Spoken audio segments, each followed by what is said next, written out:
Good afternoon from Morrison's car park here in Inverness. Yes, I had a couple of errands to make this afternoon, and yeah, I'm actually heading straight to work. So a little bit of a different backdrop this afternoon for the video. So thanks for clicking on the Tuesday edition of Vogan's European Outlook. Hope everybody is well wherever you are. Hope you're enjoying your day. Hope you're not too busy. And yes, for some places it is a rather soggy looking afternoon. This is the current radar of Weather Online showing a band of very heavy persistent rain through the central and southern swathe of Scotland. Up here it is cloudy. There is a breeze coming in from the east, but we are certainly expecting, or I'm expecting, as I head down the A9 this evening, to run into some fairly heavy, miserable, wet conditions. Let me know in the comment section below what the conditions are like in your part of the UK if you happen to be there. Also, Northern Ireland, we're seeing some fairly heavy rainfall. Parts of the Republic of Ireland, especially through the Midlands area at the moment, we're seeing some fairly heavy, persistent rain as well. It doesn't look too bad in the east and the west of Ireland, but that central swathe is looking rather wet at this moment in time. We have seen that band moving from southwest, and eventually it will anchor itself this evening over the north of the UK. So the central belt should start to see a clearing taking place as we progress through the evening this evening.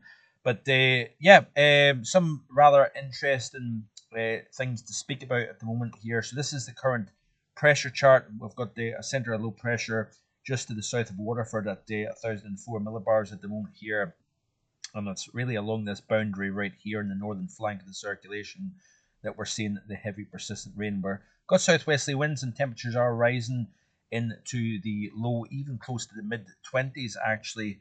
So feeling not too bad in that southwesterly wind here. You can see here at the moment 21 Celsius, 22 Celsius appears to be the warmest conditions at the moment here. But further north, it's only 12s and 13s through the central belt underneath that band of heavy rain. Up across the far northwest, we're clinging on to a little bit of warmth.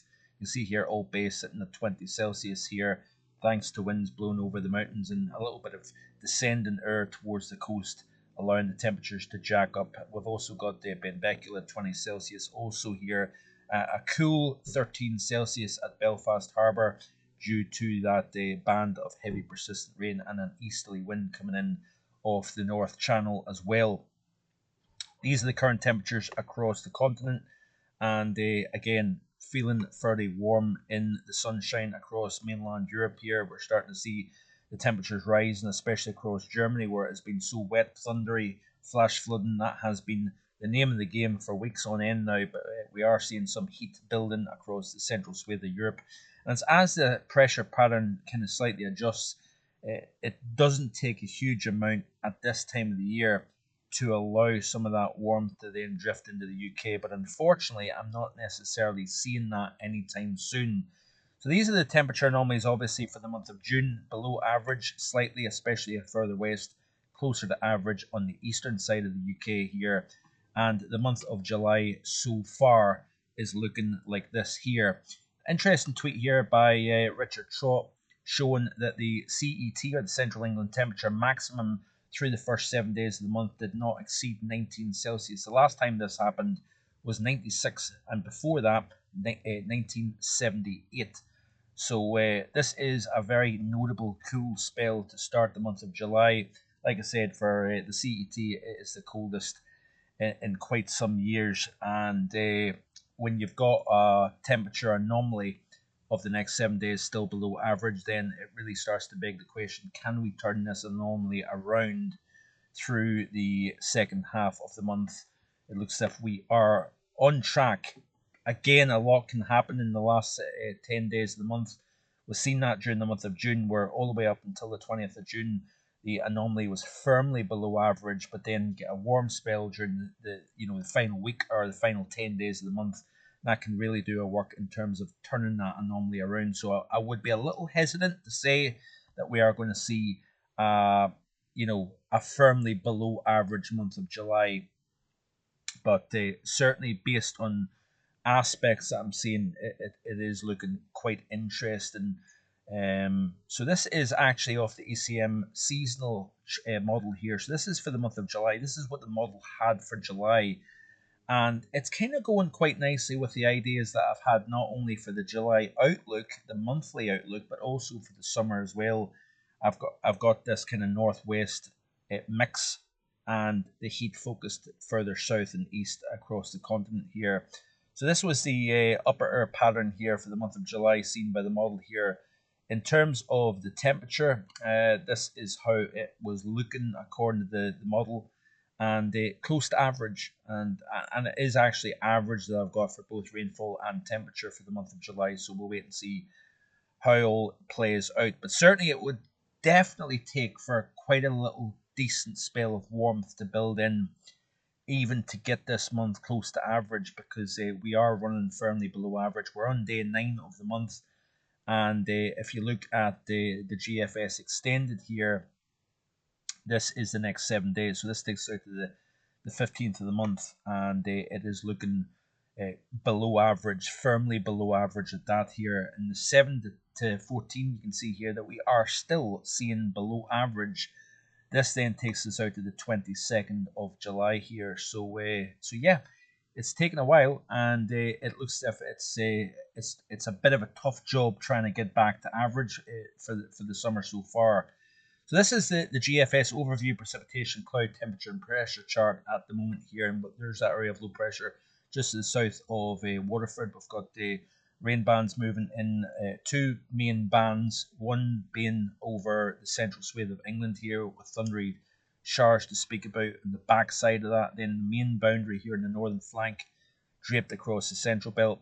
That then lifts northwards, and then with a kind of stiff northeasterly flow driving through the Murray Firth, Cromarty, and Dornoch Firth, we could see some fairly significant amounts of rain during the overnight. I think 50 millimeters of rain is possible in some areas, especially where you're exposed to that easterly flow coming in off the North Sea, and that kind of anchors itself late tonight and through a good part of tomorrow. Tomorrow in the north of the UK could be rather cool, damp, windy, miserable, certainly not reflective of the 10th of July, that's for sure. So yeah, this system is going to linger, kind of that boundary then kind of gets stuck for a 12-hour period or so. So that's where that heavy persistent rain is going to see the amounts of rain build up. Then eventually what happens is we will eventually see this low clearing away. Higher pressure builds in, but with northwesterly winds, we're not necessarily going to introduce anything particularly warm. Yes, in the sunshine it will feel better than what it will tomorrow in the rain or today in the rain, but nonetheless it will be an improvement on what we've had so far this week. And then you notice here, according to the GFS, Saturday, start of the weekend here, we've got a northeasterly flow. That could be a fairly chilly flavour of flow coming in off the North Sea here. A northeasterly wind is never a particularly warm one. Centre of high pressure, if you notice here, to the northwest of the British Isles here, but looking drier through the course of Saturday. And then into Sunday with a little bit of a kind of lower heights across, like especially within the mid and upper levels. We cool the upper levels, and therefore we may trigger some showers during the course of Sunday, especially as the daytime heating kicks in here. And then as we move into the early portions of next week, it looks as if heights start to come down once again. But there is no real indicator at the moment here of anything particularly warm in the foreseeable future, I'm afraid, folks. So we're just going to have to remain as patient as we can be here. But they certainly wet today, wet through tonight, wet into tomorrow, especially across the north.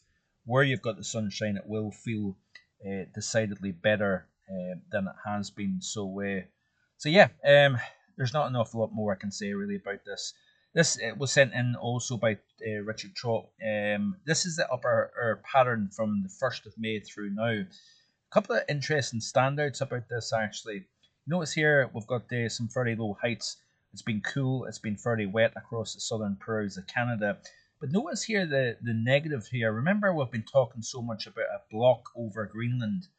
But actually between the 1st of May and now, we've actually had quite low heights over southern Greenland. And we've had this positive, persistent positive shifted to the south over the North Atlantic. That has been keeping our winds coming in from the northwesterly direction here. Hence why we've cooled the waters to the west of the UK and Ireland quite significantly over the last few months. We've cooled the waters dramatically, kind of close to the UK. North Sea, a little bit warmer than average, but to the west of the UK and Ireland, with a persistent northwesterly airflow, we've actually upwelled quite a lot of water here to the west of the British Isles. But remember, we've got this blob of warmer than average over the central North Atlantic, and the reason for that is because we've got high pressure that's been dominating this region, allowing more in the way of sunshine, less in the way of wind, less in the way of upwelling, and therefore we've seen the build-up of warmth over the North Atlantic here. We've also got a positive over the North Pacific as well.